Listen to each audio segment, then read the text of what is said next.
One of my red flags is just inconsistency. How can we get any further than wherever we are if there's no consistency, there's no follow-up? You'll definitely lose my attention, I'll fly off. When I'm at a place in my life where low tolerance, no tolerance for the bullshit. I'm not going to now take 13 more years of my life trying to focus on you going in that same roller coaster. I'm not gonna do it. And if you don't tell me how we're moving, I don't know which lane to be in. So I'll get off the exit. And oftentimes I just find that dating in Atlanta is so extremely hard because guys just play games. Okay, so how do you see yourself dating now? It becomes a challenge, but for me, I know that at some point, God, he's going to bless me with whatever my heart's desires are. I want someone who is intentional, who appreciates me, who values me, values my time. You know, it can be intimidating sometimes, but yeah, I want a partner who's intentional about those things. How do you get the love that you want poured into you without going back to old tactics? Welcome to Plan for Keeps, where dating is a mess, but we keep it moving. Today we have Miss T on the show. How are you today? I'm doing lovely, darling. How are you? I'm good. I'm so glad you made time to stop by. Thank you for inviting me out. Absolutely.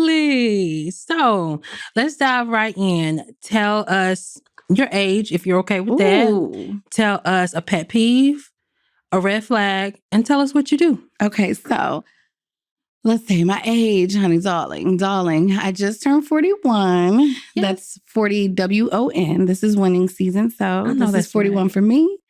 One of my red flags is just inconsistency. Yeah. I find oftentimes it's like, how can we get any further than wherever we are if there's no consistency, there's no follow-ups, there's no none of that. You'll definitely lose my attention, I'll fly off. Absolutely. Yeah, I'm an air sign. I'm a Libra. I'm a Libra. And let's see, pet peeves, just liars. I'm a very open, direct person. So it's like, whatever you feel like you want to talk about, let's talk about it. You know, put it all on the table. So whatever you do, just don't lie. Because if I catch you, it's probably going to be bad. What do you feel? How you feel about little white lies? Little white lies turn into big, ugly lies. True. So how do you react to white lies if one is given like in the beginning? Do you give the benefit of the doubt? Or do you? Yeah, I do. Because I believe in you can't fix something you don't know is broken. So I'm going to let you know, like, this is bothering me. This is, you know, whatever. Or I feel like, you know, you're lying. I'm a very direct and blunt person. So yeah, and if I feel that way, then it won't last long. Yeah. Because I'm like, as I said, I'm 41. I'm at a place in my life where it's low tolerance, no tolerance for the bullshit. I feel that. Yeah. I feel that. Okay. Girl, we don't have time. We just don't have time. Okay. So you are here for Dating Chronicles, where you give a funny or crazy dating story. What do you have for us today? Okay. So, well, as a makeup artist, and I think, you know, we had a small little tidbit about, you know, has there ever been an experience dating someone in the industry? And there has. Very quite interesting dynamic. You know, it was a long-standing kind of on and off situation, 10 years. And it went from being single to being married. Actually, he got married on my birthday. Girl, what? Yeah, on my birthday, September 25th. I'm a Libra. Yo, so wait, hold on. I'm a Libra, y'all. Crazy. So, okay, so it was 10 years. 10 years on and off. Sporadically. And then there was like just this one point where I was like, I wonder what he's doing. We haven't talked in a while. Went through Facebook and yeah, this ninja was married on my birthday. And I'm like, you knew it was my birthday. Oh, God. Yeah. So that was a red flag. Okay. Right? That was a red flag that I was like, whatever. So in between that, you know, we would just communicate. But of course, you're married now. So, you know, gloves off. There's nothing I could do. Yeah. All right. So then maybe a little time later, he circled the block. He no longer was married. Well, separated, but separated to me is still married. You know what I mean? But just going through the motions. So again, we just picked up conversations, stuff like that. And then finally, when everything was settled, you know, we were like, well, we never really had an opportunity because I myself, in the midst of that 10 years, was in a relationship of my own with a whole nother person, you know, for 13 years. And I want to make it clear because it was you, when y'all were on and off, you were dealing with this guy. It wasn't like you were dealing with them at the same time. So it was like 13 years with one, 10 with the other. And The numbers are crazy. But it was just, periods of on and off, up and down, just, So you just, the dating life, that's what we're here talking about. So yeah, it gets crazy and stuff like that. But when the marriage happened, it definitely was off for a while, probably about 4 to 5 years. So, ooh, okay. Yeah, there was silence there. Gosh, up to the 4 to 5 years. Is that with the 10 years? Yeah. So it's probably... Well, maybe then I'd say probably like 3. Okay. Because there was about 3 where we were kind of talking on the on and off period, both single or whatever. But yeah, it's crazy story, I'm part of the problem. Okay. Part of the problem. Okay, so you started talking to him after he got divorced. Mm-hmm. What transpired? Did the relationship go deeper? No, so obviously, like I said, he was married. There was points that I was with someone, so it was never it was like a misconnection all the time, right? Mm-hmm. So it was like, now you're divorced. My person had actually passed away. So yeah. So it's like, now I'm finally no strings attached, no yo-yo situation. What are we gonna do? We've been dealing with each other this long, right? And so we tried. And after about almost a year, I had went to have some health things addressed. Yeah. And in the midst of me actually it was a surgery. And in the midst of me having a surgery, he was supposed to take care of me, tend to me. I come out of surgery and he said he had a new girlfriend. What? He had a new girlfriend. Yeah. Yeah. So I was interesting. So I was well, again, dependable. Can't trust you for that. The consistent part, can't trust you for that. And then he had already been playing little games in between, but that was just the icing on the cake. Okay. A girlfriend, girl. What the? Okay. I hate these ninjas. Oh my God. So, okay. So you didn't take care of you. So I'm trying to figure out where to even start. So did you all communications done? You stopped talking to him after that? Ironically, no. For a while, for about 3 months. Because like I said, we would have these periods. I get mad, he get mad. We wouldn't talk. Before you know it, it's 3, 6 months, a year, So it was about 3 months. And I'd say that's when he told me. Because it was 3 months. Because after I came out my surgery, I'm like, okay. He was like, I went and got a vaccine. I'm like, well, why would you go get a vaccine? And you know that a vaccine is going to make you sick. Why would you? And you know that I'm sick and you're supposed to be helping me. So it just didn't make sense. Wow. So he was a very narcissistic type of person. Yeah. So it's always oh, okay, I'm the victim. And, that point in time, I'm I literally had surgery and I was dependent on you. And if I can't depend on you, then, so I took a step back. But like I said, it's a very toxic situation, 10 years on and off, just in between. So I kind of started talking back to him. And that's when he was like, well, I couldn't wait for you. You were mad. I didn't think we was going to be together. I'm like, I mean, what the fuck? 3 months? 3 months. So he, okay. In 3 months. In 3 months, he got another girlfriend? Another girlfriend. Okay. So I misunderstood you. I thought you said basically when he was supposed to be helping you with surgery, he said he had another girlfriend, but no, he got a vaccine. Got sick. That's where we had an argument. Got you. Mm-hmm. And so then you stopped talking to him then. For about 3 months. And then that's when he got another girlfriend. Then within 3 months' time, you have a whole new girlfriend. Okay, so that means you had a girlfriend before, or something was happening before, because there's no way you're so locked in with this person that after 10 years of us being with each other and dealing with each other that wow. I'm just saying. Okay. I'm just saying. So, okay, you decide to go back 3 months. He has a girlfriend. Yeah, so at this point, it was just okay, well, whatever. If you're going to keep entertaining me, I'm going to keep entertaining you. You have your girlfriend. Because, I'm single. I'm dating anyway. It doesn't, whatever. It doesn't matter to me. Let me ask you this. Okay, it doesn't matter to you. What is your thought process on, if somebody has a girlfriend and it's just a girlfriend, not a wife?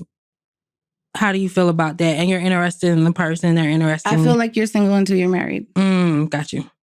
Okay. No, I was just curious. And it's sad to say, some married folks is single until they single. So, but they the biggest boy. We ain't gonna talk about that, not today. Got you. I was just curious on your thought process on that. Okay, so you can see, I'm assuming you continue to talk to this guy. Now, let's say this. Let's pause.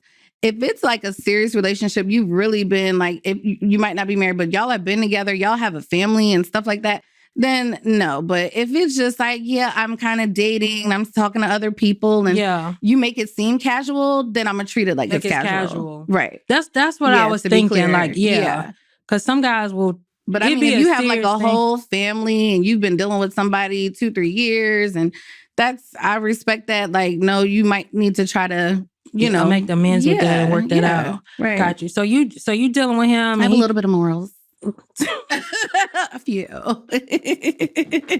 It depends on your belief. I'll stick to that. It depends on what you believe. Right, because there's a conversation to be had. Right, because I know there's some people who really think that, okay, if the dude isn't married, then he's single. Yeah, free game. It's what you believe. Okay. Yeah, truly. So you continue to talk to this guy. I want to know I get to ask you questions, girl? Can I ask you a question? What you think? I want to know what I just feel like what was the straw for you? It was the fact that I felt like you were putting someone. Okay, so this is how I looked at it. Okay. I was with someone, like I said, on and off for 13 years. The whole time him was, hey, why can't we be together? Why can't we be together? You go off, you get married, you do what makes your heart happy, right? At that point in time. Right. No problem. But when we have the opportunity to actually formulate or cultivate a relationship that should be based off of genuine, longevity and things like that, you totally destroyed it. And it made me feel like lost time with my person who died. Yeah. So I deal with that in my grief. I have to deal with that. You know what I mean? And in the pain that I felt like when, he and I, it was so crazy to me because I'm like, you tried all this time. You've been angry about me being with him. The times that, he and I were on, my 13 years, we'll call it 13 years. Yeah. And then, you have the opportunity where I'm free, like, not free, but, I'm available. Yeah. Solely available. There's no more going back and forth. You're not in a position to go back and forth. And then we have the opportunity and you put someone before me. No, I can't do that. I can't do that. So you feel like he just like the chase the whole 10 years? Absolutely. Well, he's an actor. So like I said, because we're talking about the fact that he's in the industry. So I feel like oftentimes what he doesn't realize is the fact that he lives in his head. It's always end scene, cut, action. It's a game to him in my sense of belief. And so, when I just started, and I was already just, because both of them were the same sign, Sagittarius. Right? So, and don't get me wrong, I love my Sagittarius down. Per the conversation we had, right? Right. But, so it's like, having been with 13 years as long as I knew his traits and they were so similar. Yeah. They were so similar. And so it was just like, now I knew how to better handle it, right? Because I'm grieving. I'm thinking about things in retrospect to what I went through with my partner who passed away. And I'm like, his characteristics and the fact that they're the same, I'm like, okay, I know how to see these things, address these things, and deal with them. So I was like, I'm not getting on this hamster wheel again. I did it 13 years on and off, up and down with my partner. Yeah. So, we've been in this thing 10 years on and off, so just about the same amount of time. I'm not going to now take 13 more years of my life trying to focus on you going in that same roller coaster. I'm not going to do it. Got you. I'm not going to do it. It sounds like you kind of went through a runner-chaser dynamic with both guys. Oh, yeah, for sure. Okay. So what are you doing now to avoid that? I told you, you got 24, 48 hours. And if you're playing games or there's red signs or there's inconsistency, it's a no for me, dog. How can you tell?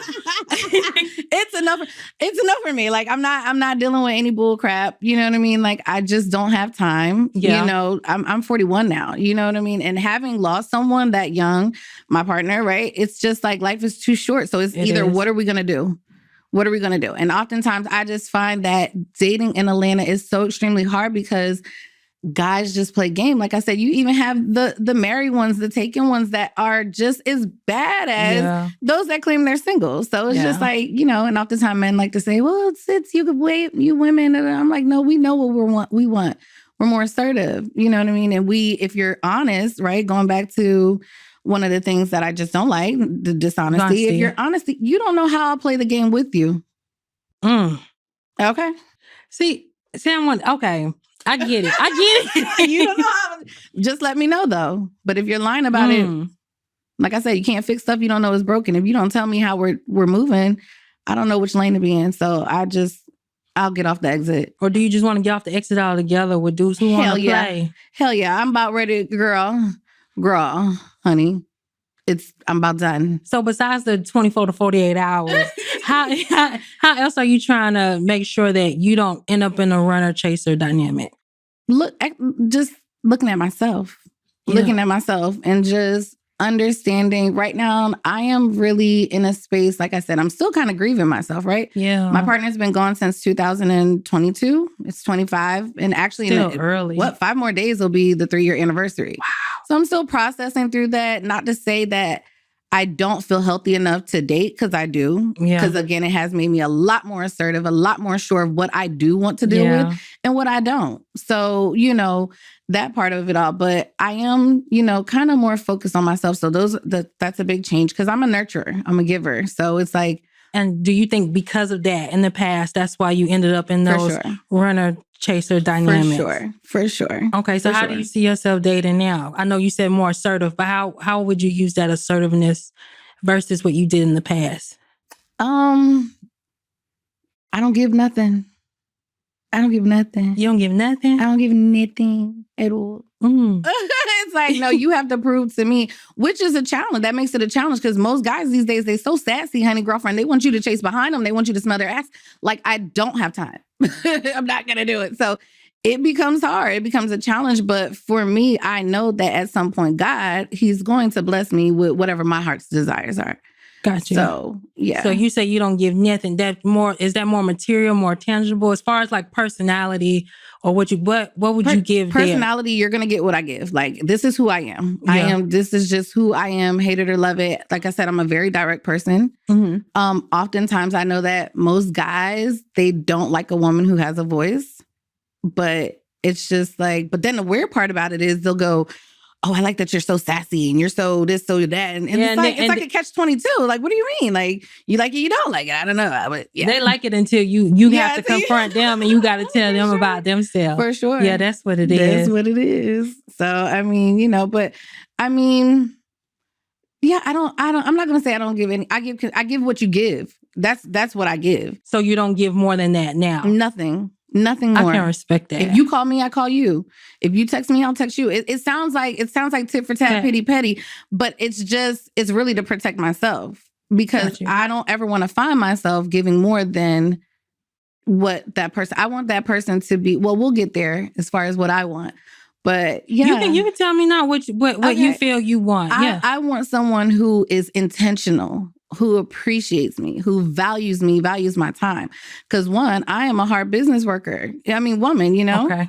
I have to shake and move. I need someone who can attach to that and grow with me, not because men are jealous too. Yeah. Especially when they have a boss babe.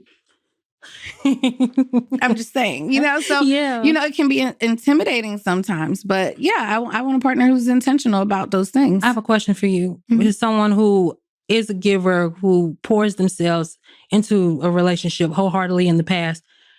How do you, like you said, you want somebody who is intentional about you and who values you, stuff like that, without being your old self? Have you figured out ways to still show up for that person to be all the things you want without you doing the things you used to do?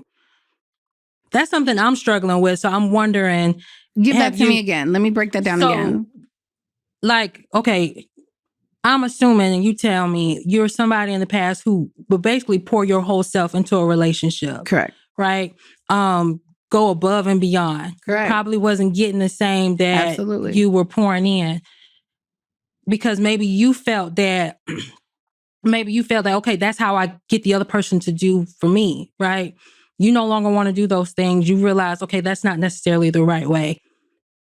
How do you get the love that you want poured into you without going back to old tactics? That's really a great question, because like I said, I find it more challenging because now that I'm more like a little stiff, more of, no, I'm not doing as much as I used to do. I think sometimes by default I do though. Yeah. But I have to catch myself.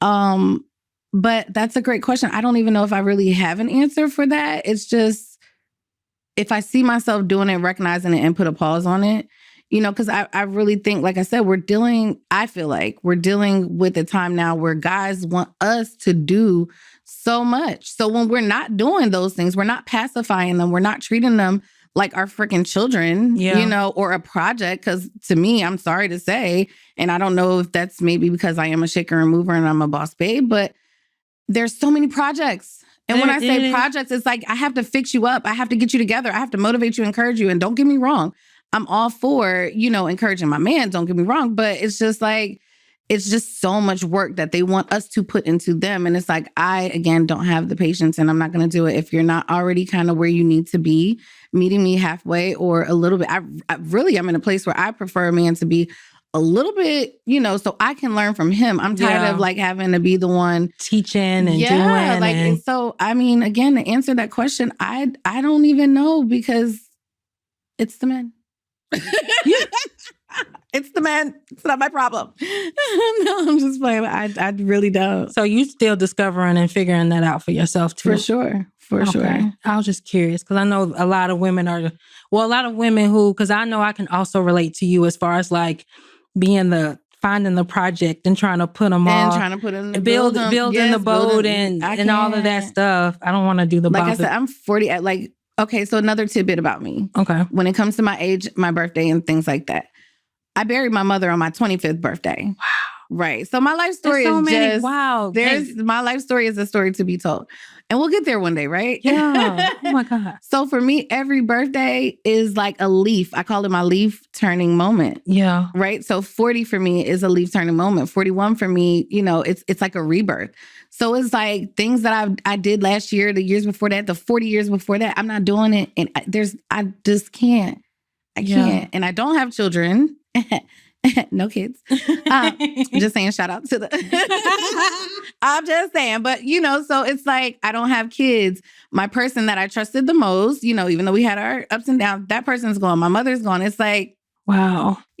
So I don't have time and I won't waste what I do have. That's what's up. And if that means being alone, I'm fine with that too. I think once you get to that point where you're okay with being alone, then it's easier for you to stand your ground on what you want and all that stuff. Absolutely. And then when you're not trying to do for other people and shape other people, you can focus on yourself and bringing in the right people. And the right man will come. Absolutely. And that's why I said, I'm not worried about it. I will wait. If it's on my dying bed and the man say mermaid, yes, baby, I'm going to come. I'm going to stay beside him. Savannah, that's a good man, Savannah. Yes, I am. They didn't be a mess, but we still press on, playing for keeps. We telling the truth, yo. Single, still hopeful. Lesson learned, then we laugh.